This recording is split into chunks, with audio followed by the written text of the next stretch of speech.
Coming up on STO Nation. That it's family first. And it's not just our family, that this is a family as a whole. So right now we have 90 employees. Maybe one of these days we'll have 500 employees. I don't know.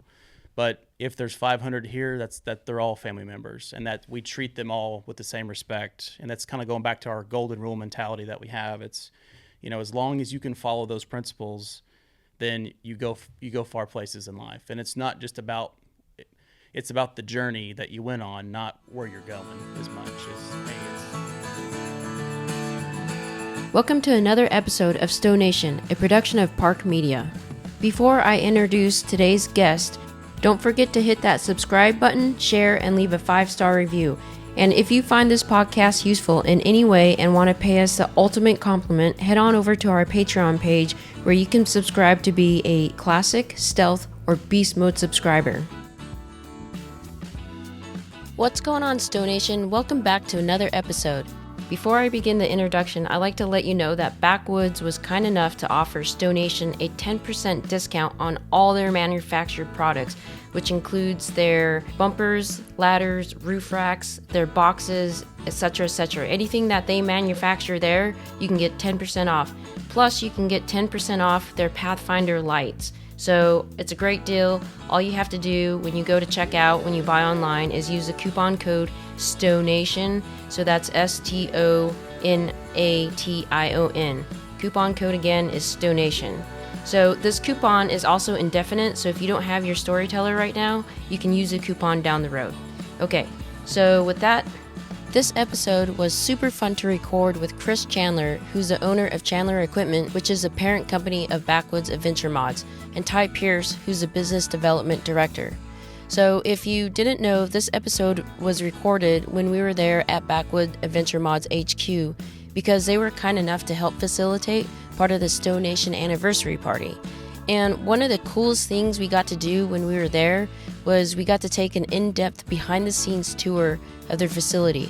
Not just a little bit, the entire facility. And we got to see firsthand how much work actually goes into one product to make their customers happy. Also, Jeremy Sanchez made his co-hosting debut and did a great job at it. So together the four of us talked about the genesis of the family business, what makes his company and products different from his competitors, what it takes to run the business and keep it in the family, and we also talk about what Backwoods can provide for the new Mode LT, future products they're thinking about, and Chris even talks about his idea to build a whole different type of truck. So please sit back, relax, and welcome Chris Chandler, Ty Pierce, and the rest of the Backwoods Adventure Mods to the STO Nation family.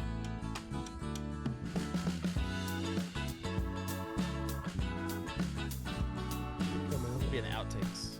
I know, right? Yeah. I need to make it bloopers is what I need to do, because what basically people say before and after is just hilarious, and also like I'd have to sign an NDA too. So yeah. It's the best stuff. We always try to do bloopers through our like install videos or really? product videos. I mean, we have almost like 30 minutes of it now, and it's just we just roll it back and laugh. And If you watch the end of almost all of our videos, they do a run back through, and they'll be like, "Fudge." Yeah, bleep. Yeah, like start over. Gosh, I messed that up. And like just never ending. Yeah. Or they'll get stuck on a word and they can't say it over and over and over, and everyone starts laughing, and it's good stuff. That happens to me even when I do the introduction. I'll go back and I'll record the intro or whatever, and then I'll have like these weird names and plus I'm Asian, so I can't say R's very well, and so I swear to God, I'm sitting there in my van trying to record this stupid intro, and I'm like, ugh, and I'm like, God, and then I felt like videotaping myself just to make a mockery of myself, but I don't know. Do you know Jess with Van.there, right? You don't? I think they're working with Storyteller in some capacity. They're Seeker. Yeah. Oh, those guys. Yeah. So, I'm going to turn this down. Anyway, so we were in Tahoe, and while we were in Tahoe, we were doing a thing, and Mike kept pushing her. He goes, "You need to record him while he's doing this. Like, make him a video and help him out." And so finally, she's like, "Yes, I'm going to do that." So anyway, she said she's going to do it. Okay. And so I do this entire thing on the rear back bumper, do everything about it, and then she goes to edit it, and all the words, none of them were picked up in anything that I said Why? because my accent was so deep. And so it couldn't grab on everything. So she had to physically type in every single thing that I said into goodness. the deal. And she was like, I cannot believe that I'm having to do this. It was so funny. Well, didn't you say it took like an hour or It hours took to over do? an hour to do it.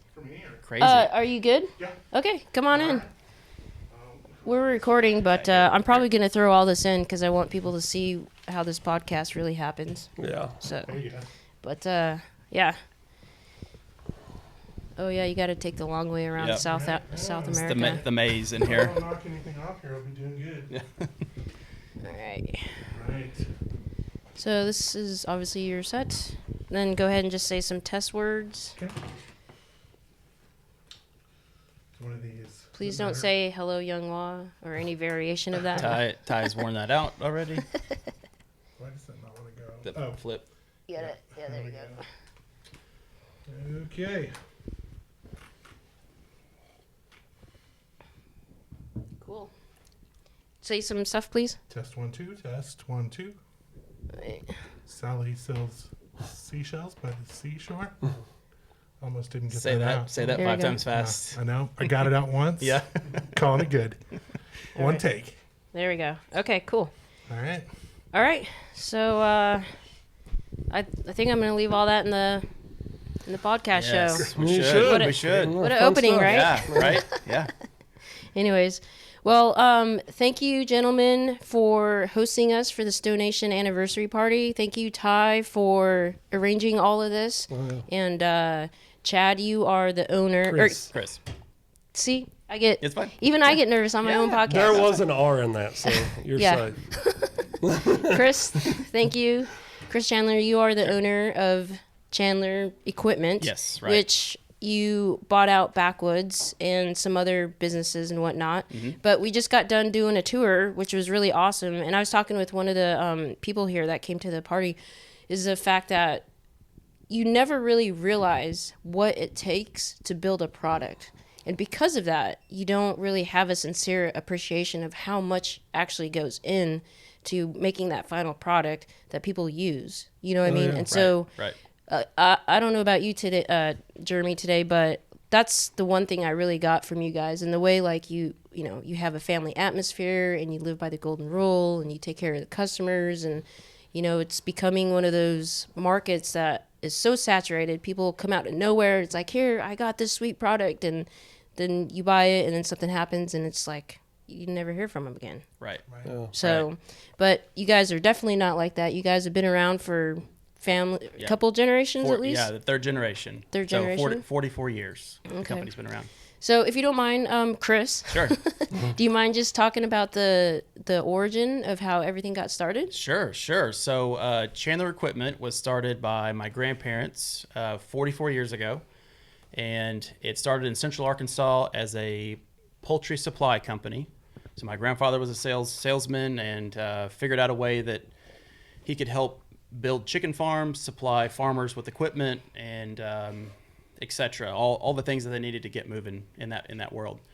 Northwest Arkansas is a big poultry area for producing chicken and just supplying huge 'Cause of markets. Tyson's chicken? Tyson chicken. Yeah. So he moved to Northwest Arkansas in 1978 to help Tyson farmers get started, and that moved into how do we handle waste on farms.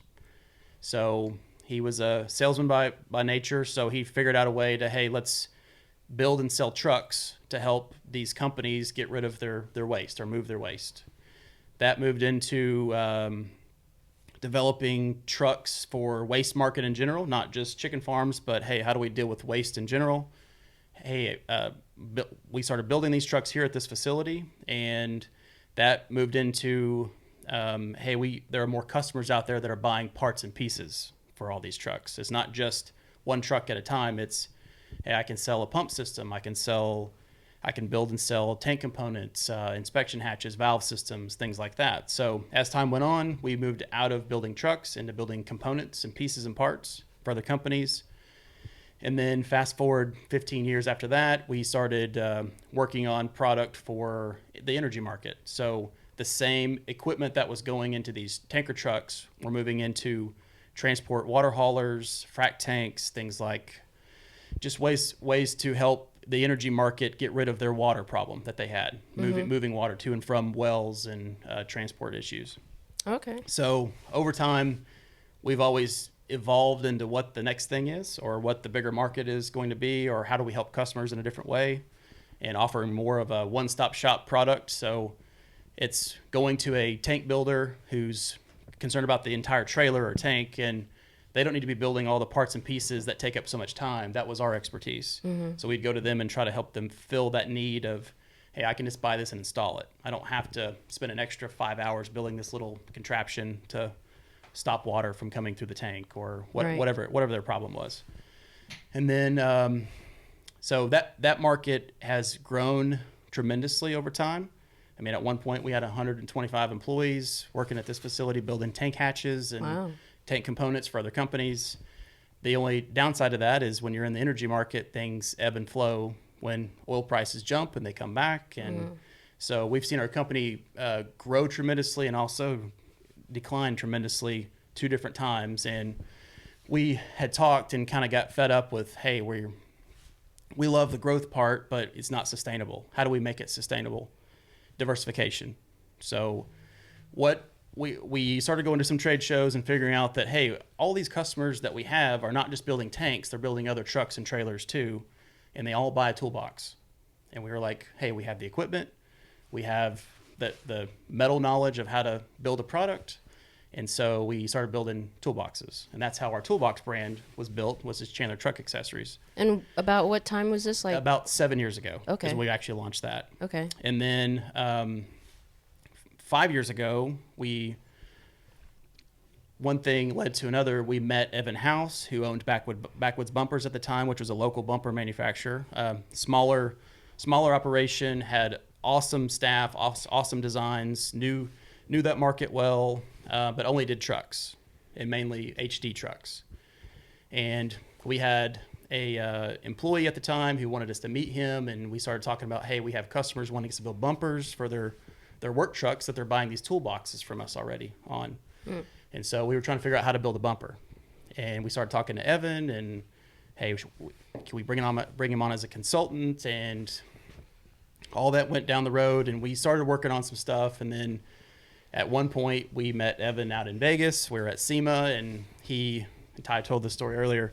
Ty and I were sitting at a blackjack table at the Cromwell, and Evan starts walking. We hear this laugh, and it's Evan behind us walking, of all places in Vegas. And we turn around, take him out to dinner, and one thing led to the next, and then we ended up buying his company a couple months after that. Oh, wow. That's pretty cool. Yeah. And he's still here right now. So he's still all the lead design. He still does all the test fitting. He does all the same stuff. So he's super involved in every detail of what we currently do today. Right. So you guys, Backwoods basically started off with trucks. How did that transition into Sprinter vans? So Evan had one customer who was a cabinet builder, and he had bought a Sprinter van, and he wanted it outfitted, but he wanted it with bumpers and a couple other things on it. So Evan built him a one-off bumper for his Sprinter, and that thing was shared thousands of times, one photo of it, and we started getting calls for, hey, do you guys build Sprinter bumpers? And so we were like, hey, we're onto something here. We need to focus on designing the Sprinter bumper for the mass market, not just a one-time deal. Gotcha. And so that led to, hey, let's mass produce these. Let's design them for all the Sprinters, front and rear bumper.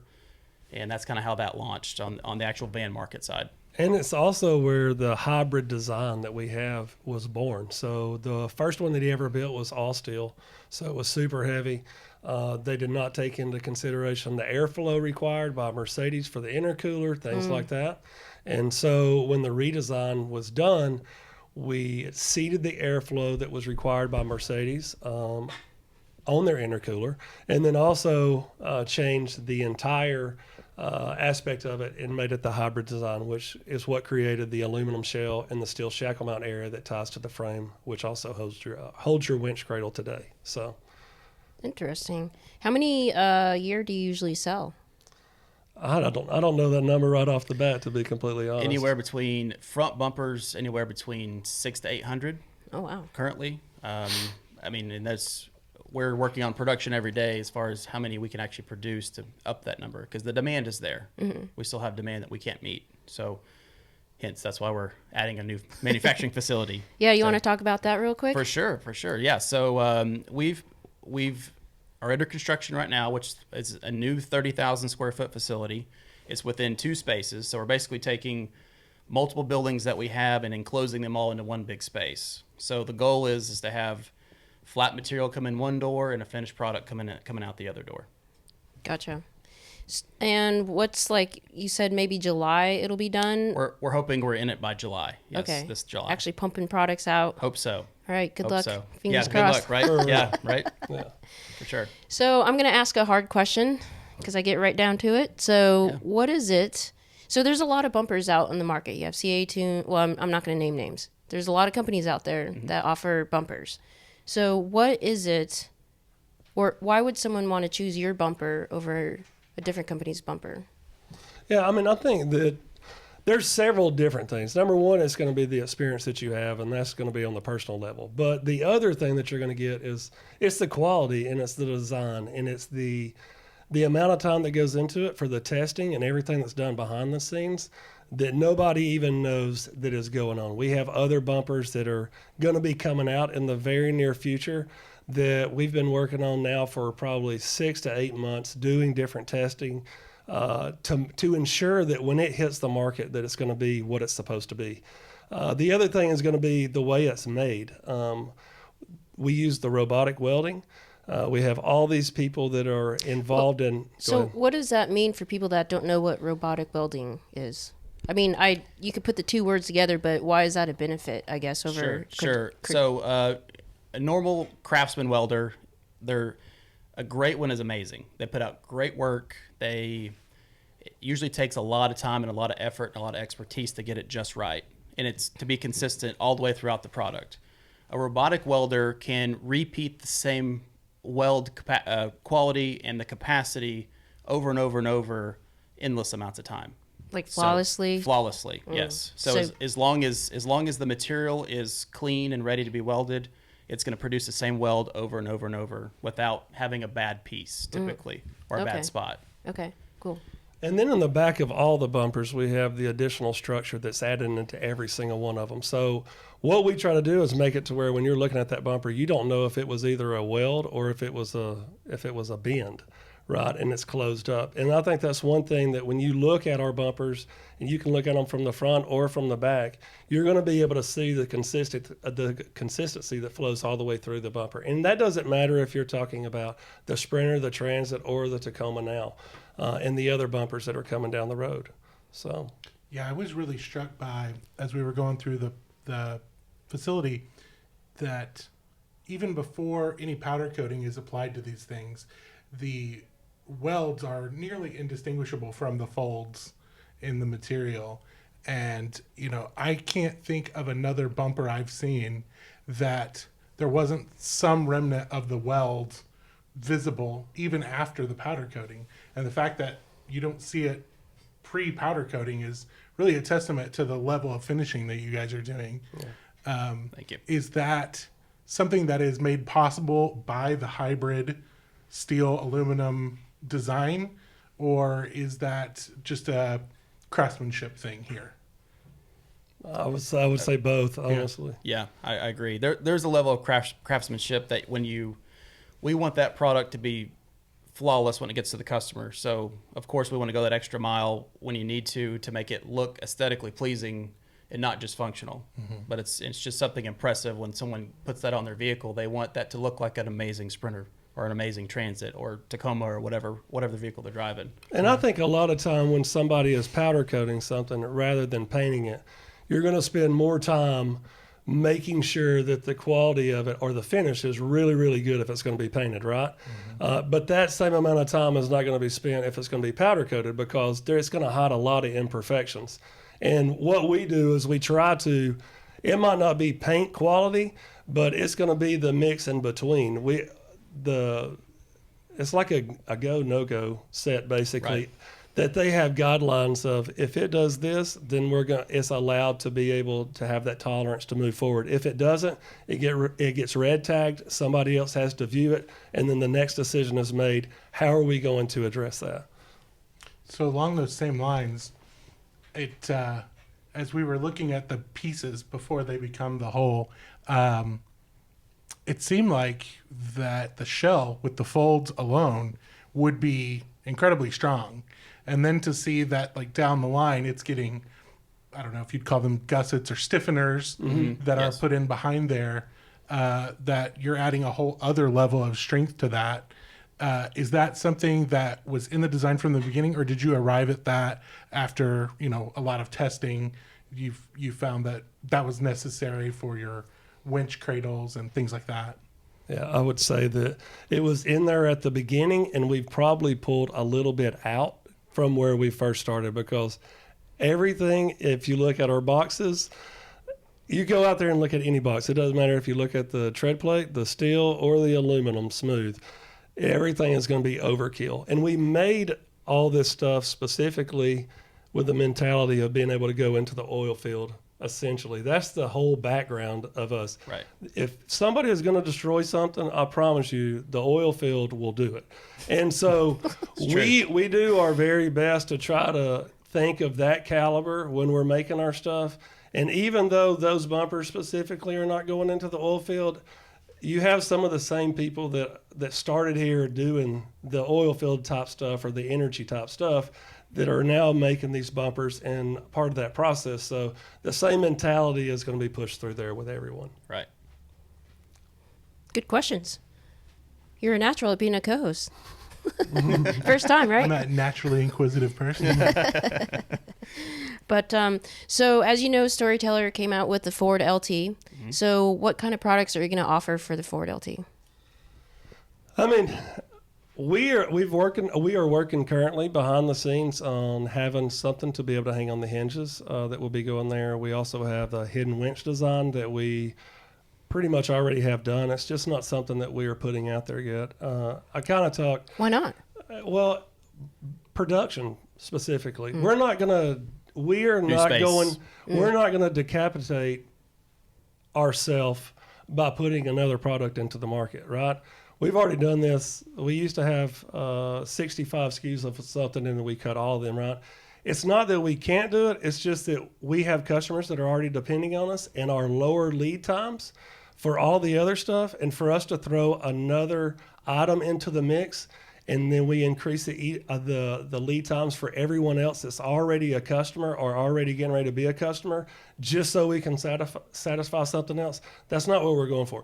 We want the long-term relationship when it's all said and done, right? So as long as we can come out with it and we're going to be able to produce it, and then we can make it in the timely manner to keep those lead times low, that's when the other stuff continues to get sprinkled in, specifically just like 4Runner right now. Yeah. Everything for the 4Runner is completely done. Roof rack, front bumper, rear bumper swing, it's all sitting there right now. And we had every bit of it on our website, but Chris realized that it was going to be one of those things that was going to slow down everything else. So we withdrew it. We're holding back right now, and then we'll continue to add those items in as it comes. And then it's going to be very similar with the other van stuff. The goal is when this production facility is open, that in the fall we're opening up new lines and actually producing new product in those new lines. Okay. And that's kind of why we're on pause right now until everything's built and open, and then we can just go right in. Well, I think that's a really smart business move in regards to you're not rushing to failure, Right. because like I wouldn't use the word decapitate. It's kind of gory, but So no, I'm just sorry. joking. Young law. You're also not rushing to get something out there so that you can tell people there's a 16-week lead time on it. Right. Yeah. If you guys are going Right. to do it, I think you were saying you want to be able to have it in inventory and be able to ship it out. Yeah. Yeah. Our goal is a great customer experience, and part of that's that short lead time. So if they make up their mind and this is the product that they want, we would love to deliver it to them, but in a quick turnaround time. Yeah, that's a smart move. I like it. So I'm sorry, I kind of cut you off. So for the Ford LT, maybe a hidden winch in the future. We'll see. What else? Mm-hmm. We're definitely going to have the rear hinge items, and we don't know exactly what The add-ons will come with it, but we want to have something that's going to be a little bit different than what's already on the market. And we have some really good ideas, but Like what? no. Well, when you say rear hinge, do you mean things that mount to the door hinges, or do you mean things that are carried off of a bumper platform? Yeah, we've always done the bumper platform. We want to be able to compete in the market when it comes to the Transit specifically and the ProMaster with that same type of idea of the hinge mounted items. So I mean, it's coming. Okay. Well, backing up a little bit, you say you're working on a hidden winch mount for the Transit. Do you have that in the works for the Sprinter platform? We do. That's on our summer to-do list from an engineering standpoint. We're trying to get the Transit 100% ready to rock and roll, the ProMaster also, and then we'll come back around to the Sprinter and offer that product as ProMasters well. are in stock today, ready to ship. So that's the beauty of the ProMaster, right? So it's ready to go right now. We started with a ProMaster, then we're going to the Transit, and then moving up from there. Right. Makes sense. There's so many of them out there. Yeah. That was, I had the Travado on the ProMaster chassis. It wasn't too bad.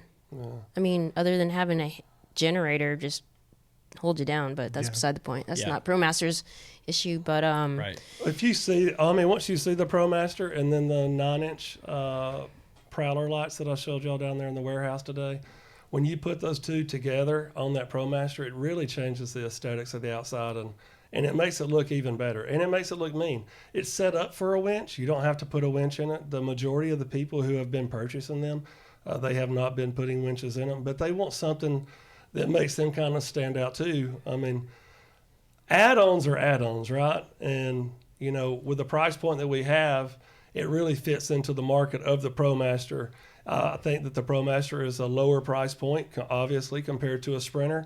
And with us being able to keep that price point lower with those items that we're adding on, I think it's going to be super beneficial for whoever decides to use this. And we also have the new roof rack for it as well, which is, and that's worked out really great. The roof rack and ladder both.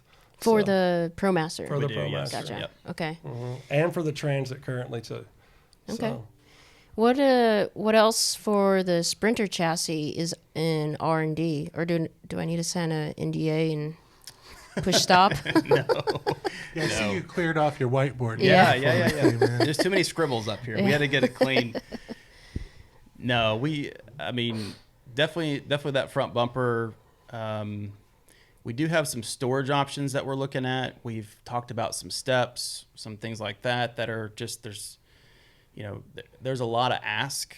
Everybody wants something kind of unique and different. And we're not trying to rush into it. We want to make sure it's the right product in the right time and that it actually fits the customers, fixes their problem or fills a need that they have. And that's why we haven't just gone bonkers with everything that we get asked for, because it's every day.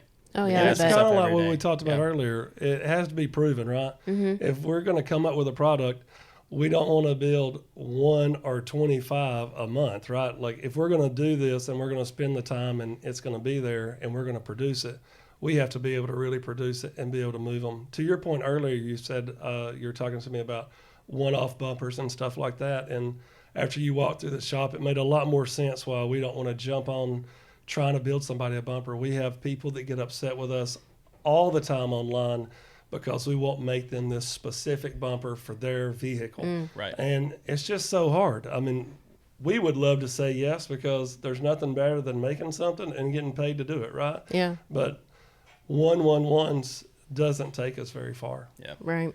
One other product that we just released for the Sprinter, it's new, is our Drifter roof rack. Drifter. So it's roof called the rack. Drifter roof rack. That's our name for it. So Okay. what it is, it's a combination of bent steel and extrusions. So we also have an HD roof rack where it's all custom built here, super heavy duty. It's the one everyone has the lawn chairs on top of their roof. Well, that was what we went for with that product. Well, there's also another market for a product who people just want to store, put panels up on the top or just store some boxes or something simple. Well, this product is a lower price point. It's an easier install. It's kind of universal. So If you have, different AC fan configurations, well, you can move those extrusions wherever you like. And there's also add-ons to that you can go with. So there's fasteners you can put inside the track and attach basically what you want to put in there. Oh, that's pretty cool. That's a newer product that we're just now getting into the mass production of, trying to get all the materials lined up and everything, ready to go in stock. That's been our kind of hold off. We haven't really pushed it hard until just now. We're just now starting to which is the same roof rack that we have for the Transit and the ProMaster. Yeah. One thing that's really neat about this is a lot of the competitors, you have to disassemble one of the extrusions from the driver's side or passenger side to be able to solder the nut inside of there to be able to bolt down solar panel, to be able to bolt down boxes, whatever these are, max tracks.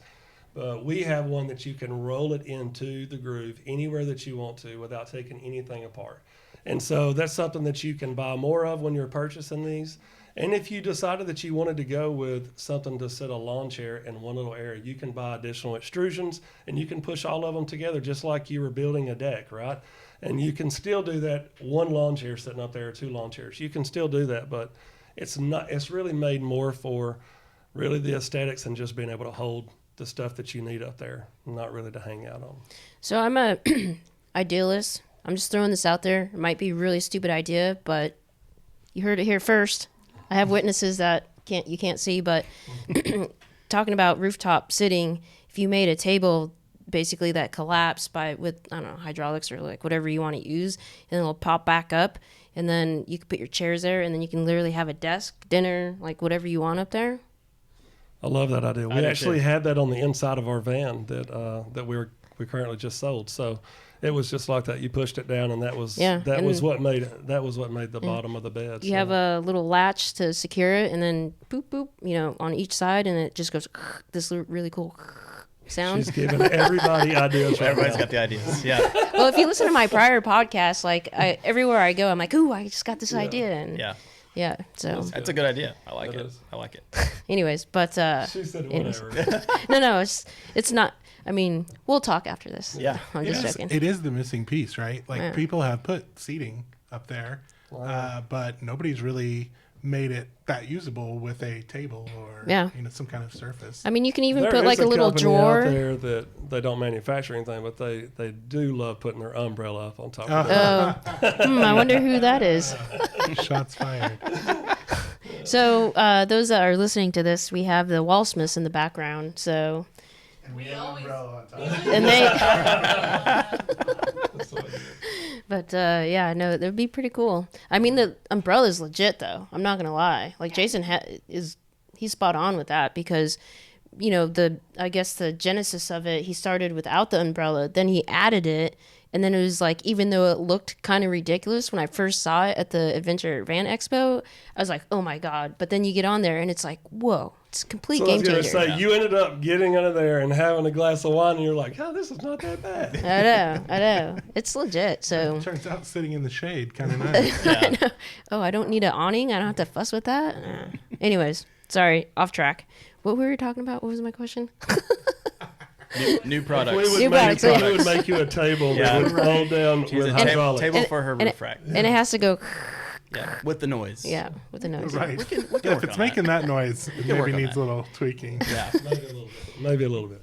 Little Bluetooth speaker. I mean, you could like put little Bluetooth. I'm serious. Like I told you, I'm an idealist. Like I should have gone to school for engineering. Anyways, this was beside the point. Look at me now, Mom. You would love these engineering meetings we have every day. Really? Yeah, yeah. Oh man. You were saying you guys start every day with an engineering meeting, right? 8:15 every day. We Wow. meet it's called a stand-up meeting. So we have one meeting a week on Mondays. That's our main engineering meeting. We talk about all the projects we're working on, who's doing what for the week, what their goals are. And then every day we do a status meeting. So it's for them just to come in, and everyone else, we have 10 people in here at a time. Mm-hmm. So we have people from sales, people from engineering, production, our leadership teams in here. And we talk through, hey, these are our problems. This is the status of this project. We need some feedback. Bring in the sales team. Hey, do you have anything to add? Do you need more features? Here's what we're going to present. And it's a great way for us to just keep in tune every day of what's going on, but it's progress. We're talking about how do we make progress. A lot of times you'll meet and that meeting turns into 2 hours and we talk about all these random things.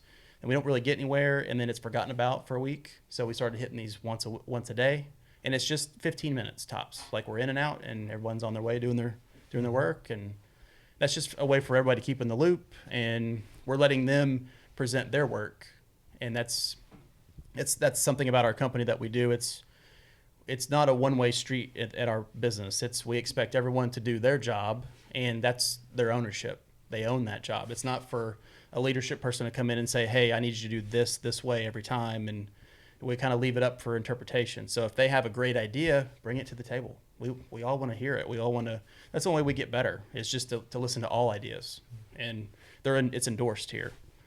That's just. And it goes the same for everybody on the sales team. So it doesn't matter what facet of the company that you work for.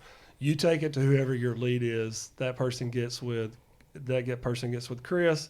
Everything gets shaken out. If it's something that gets the thumbs up of something that can be discussed, then that gives that salesperson or the person who came up with the idea the opportunity to come down, present it in front of the entire team, for them to sell it to the team, to make them to understand why it would be beneficial, what it would be, and then everybody goes back and they crunch the numbers and figure out. So you have to know what your quantities are. You have to know who your customer base is. And it's the responsibility of that person that's presenting it to be able to have all that whenever that's turned in. And that's something that's a lot different from when I started working here. I mean, a lot of times, especially me, I would come in with these ideas because I talk to people like you every day, right? And so I'm constantly throwing them, and what it ends up doing is it drags everybody. And I think I've matured like everybody else has around here, and you have a better understanding of it. But what it did is it drug a lot of people down, because some people wanted to hear it and it was something that sounded great to them. The other people, it was a waste of time. So now you get that dialed in, and if you get that pass, then you get to present it. And if it's a no-go, it's a no-go. I mean, we've had great opportunities to manufacture other items for other companies that I think a lot of people would have jumped on. But against everything, we end up not doing it because we're afraid of whatever it is, or what we would not be able to follow through with, or something that would slow us down of what our jobs are, right? And those decisions are made with a team, and it works out really good to be done like that. And it makes some people really mad. I've been one of those people that's been really upset. But a lot. But you look back as time goes on, and you can kind of see the evolving situation and how it has gotten better. And to his point, when everybody comes in for that everyday meeting, you get an update of what is going on, and those engineers and the people that are working on those processes, they have solutions so much faster. I mean, we had a new product that was not very long ago. It hit the desk. It was a pass. It was given a go. Everybody jumped on top of it. And literally in 2.5 weeks, we had a prototype that was sitting on this table right here, everything done, and we knew what it was. And it's not something that's gone out yet, but it was something that was put forward, and everybody was able to push through, and everybody had the process, and it was done.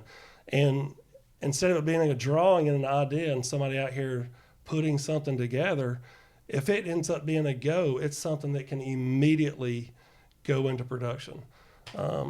That's a big change, and I think it's been super beneficial for that. For sure. Wow, that's a pretty cool process. Thanks for sharing that. Yeah. Sure.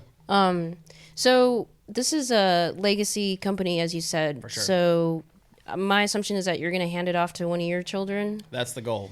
I've got 3, so I'm hoping that one of the 3 are going to be interested enough to be here. Well, you watch, why is that, Yellowstone? Yes. Yeah. Yeah, John Dutton had 3 Yeah. kids. One of them is a dud, but that's beside the point. Right. So you got 1 in 3. One in 3 chances. I'm hoping, yeah. Okay. You just need a Beth to protect it. That's right. Yeah, who's your Beth?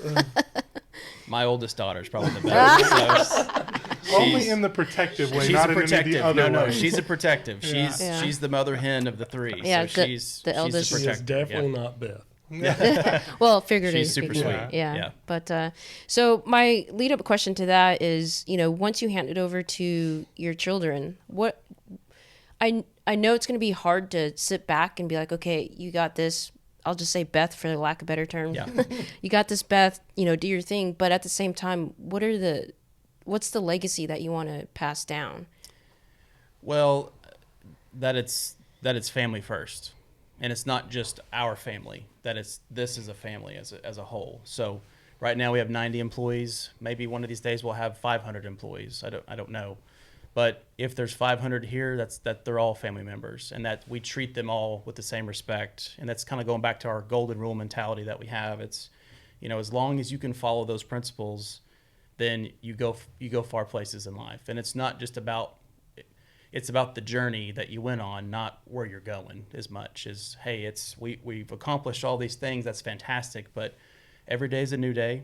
What are we accomplishing? And did we have a good time doing it? Did we enjoy our time? And that's where I think if we can leave that with everybody here in the whole organization, but my kids, if they can just enjoy being here as much as I enjoy it. I mean, we talk about this all the time. Like, this is fun. Like, we have a good time. It's hard work. It's really hard, and we stress, but we strive for that unicorn perfectionism in the market and in the world. But we're trying to better ourselves every day.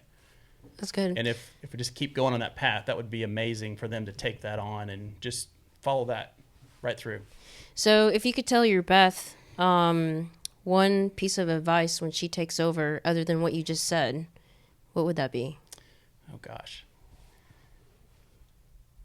Going back to that, it's about the journey. It's not about dollars. It's not about accomplishments. I mean, this company's had so many accomplishments, but we meet every day and talk about what are we doing today. It's what have you done for me lately mentality. Mm-hmm. It's celebrate the win. It's an awesome win, but that was yesterday. It's just you got to keep working. Yeah. Do the grind. It's right. It's right. It never stops, especially as a manufacturer. It just doesn't stop. I mean, this company has clearly been through a lot of iterations, and seems like it's a big machine here, right? And sure. It seems like you've got to have a lot of discipline to say no to things, like you were saying. Can't pursue every rabbit trail. Right. But what do you have an eye on? What is the next iteration? Like, what is the next direction you guys go in a broad sense? Sure. We've been successful with Backwoods so far. We've been successful with toolboxes. I love vehicles personally, and we've talked about at some point building a complete vehicle. What that vehicle is, it's not a van. I can tell you that. No. I love off-road vehicles. I love sports cars. So I can't tell you what that vehicle is going to be. I mean, I've napkin drawn all kinds of vehicles that are really cool and just talking like a dune buggy kind of thing. Well, or? like That's a good idea. taking a truck and tearing it down and building something brand new, kind of from scratch. Like, take a pickup truck bed makes no sense to me in the U.S. market. How we do it, we have a flatbed we sell toolboxes on every day, but the Australian people have really figured out these ute beds. What's that? So it's a flatbed, but it's built for off-roading, but it's also built for work. They also put a canopy or a tray on top. It's a tray with a canopy on top. So it's a multi-use vehicle that maybe during the week I can use it for a work truck, but on the weekend I can install this canopy on top. And nobody in the U.S. really makes those right now. They're all coming from Australia. It seems like a huge hole in the market here. Sure. Because you see going down the road all these trucks that have been upfitted for, utility work or whatever. Right. But there's nobody really making the recreational counterpart to that. Right. And it seems like it's so turnkey. You could, what Best is Top in the market? did that, didn't they? Yeah, they would be one, but there's a lot like ARE. Yep. They make a camper top, but they don't make like the equivalent of the work top that they make for a tray. And usually those are like permanent. Yeah. So when someone installs that top, it's a permanent top. Well, this bed would be permanent. So like you think of a pickup truck now, and I have one out there now that we build toolboxes for that I can't use all the space of the bed for a toolbox, but I don't want to go out and put a flatbed on that and take off my bed and put a flatbed on there because it looks like a farm truck. I don't want to drive a farm truck. I want to drive a cool off-road vehicle every day. So it's like taking some of that. I mean, don't be surprised if we come out with one. I'm just saying that. When? Sign me up. Right? Let me be on the R&D team. Yeah. I'll come up with all kinds of crazy stuff. It'll have a table that goes. That'd be awesome. It'd be awesome. There are some iterations in Australia out there now that are really cool.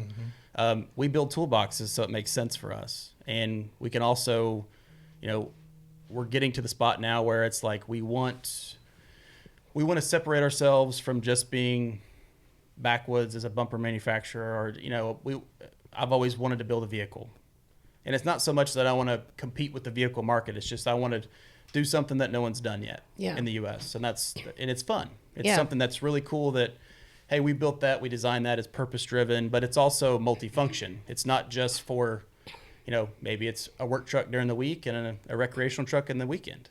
Yeah. And there's really not a lot of those out there right now. Yeah. And a lot of the tents that are going to go on top of those currently, you can't put anything on top of that for work, right? I mean, that tent is made to be a tent, regardless if it's the clamshell or whatever it is. You're not going to be able to put a load on top of that to carry something down the road. So being able to make it versatile enough to be able to use it throughout the week and then also be able to take it out on the weekend and be able to do it, I think it's going to make it to where it gets you into a completely different market of people who might not be able to afford going out and buying a brand new van, but they can buy this truck and they can put this on there, and it'll be a good meet right in the middle, a good marry. It's like if you have a Tacoma, you have a F-250. I drive an F-250 now, but it's something they can take the bed off of, and you're putting a flatbed on there permanently, but it's a different aesthetic. It looks off-road. It looks cool. And it's not fiberglass. And it's not fiberglass. Yeah. It's aluminum. Yeah. And it's got storage built in. But then also it has a piece that can be attached to that bed and used for camping, or has electrical system in it, refrigeration, whatever you want to put in there. I want a place I can go store stuff. I have 3 kids, so my 3 kids fill up the back of my truck. Well, I'm putting a grandpa camper shell on top. Or like right now, I have one of our new toolboxes in the back of it. But what if I want to go store stuff for the weekend? Where do I put that? There's just not enough storage. But I don't want to put that, farm truck look on that really cool trimmer out there. Yeah, that totally ruins your street cred for sure. It does. No. But that's pretty cool. I'm very interested in that. That's something that I don't know. I've been thinking a lot about it, and I know we drew one in here. Oh, is that what you erased before we started? It's been erased so many times. Oh, okay. So it's actually been drawn a couple of times. Really? Interesting. Okay. Well, I'll keep my eyeballs open for that one. For sure. Do you have like 5 years maybe? Oh, before that. Ooh. Okay. I'm hoping that this truck has it on there before long. Really? Yeah. Wow. Maybe the first one, but yeah. I mean, till the prototype. We'll learn that about would it. be the prototype and nothing to produce yet, right? Yes. So, Yeah. True. I mean, making that clear. It seems like a natural iteration of a lot of what you're doing with like the toolboxes. Right. So to me, it makes total sense. We're already building most of the components now. We're sheet metal experts already. I mean, it just all kind of marries together. And all the equipment is already here It's to get here. it done. Yeah, we have it all. I just keep thinking, how do you come here every day and not just pursue crazy stuff? Because you've got like you're set up to build anything. It's here. funny you asked that. That's part of that meeting because he does pursue that crazy stuff. Yeah.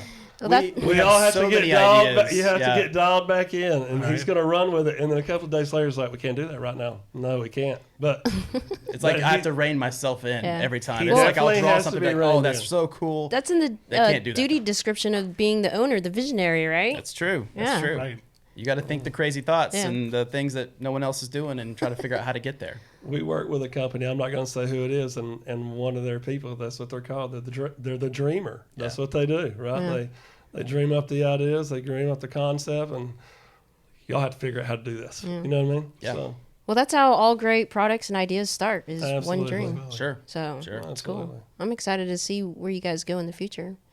So, Jeremy, unless you got something else. No, I think we covered some good stuff here. Yeah. So I like to end every podcast with the same question, and that is, and we'll start with you first, Ty, is what does it mean for you to be part of the STO Nation community? I think it's awesome. I think that we have a lot of customers out there that don't know that there are customers yet.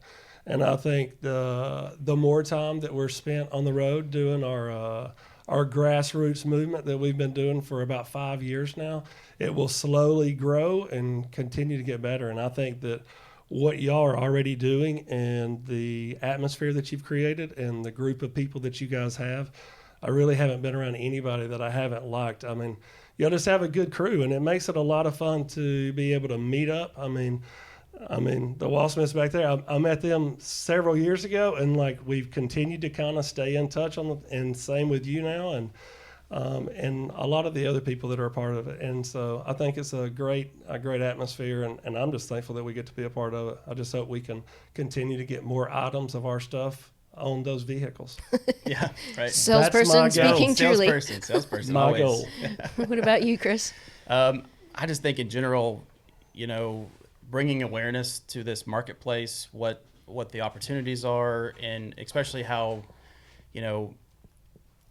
the ability to go out and just talk to companies like us and say, hey, these are options. This is something new for people to learn about. And they may have this amazing vehicle that they've bought and they're so proud of it, but maybe they're longing for something else, and having the ability to have a community like this to talk about things and help them learn. And, whether it's a product or just a meetup or just something that they can enjoy and they can actually learn about it, hear about it. I mean, you guys took a shop tour. I mean, just really, you get firsthand information from people who are experts in the marketplace, and just sharing all that information is fantastic.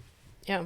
And we greatly appreciate y'all coming here. For sure. It really Absolutely. means a lot. Yeah. It Well, does. I greatly appreciate you for helping basically plan half the trip. So I think you did the majority of it, but we did facilitate. But we are so, really, like, y'all coming into town, and then we're taking it to the next level tonight and going to another live music venue. I mean, after STO Nation is a production of Park Media. The executive producer is Younghwa Kim. The audio engineer is Stephen Grasso. The marketing director is Guillaume Golson. The original music and artist is done by Jason Wallsmith. The sound designer is Lorenzo Interiano. and the webmaster is Peng Shi. Without any of these people, this podcast couldn't happen, so a big, huge thank you. And a big, huge thank you to you, the listener. If you like this episode, please don't forget to subscribe, share, and leave a 5-star review. This is Younghwa with STO Nation, and I can't wait to share the road with you.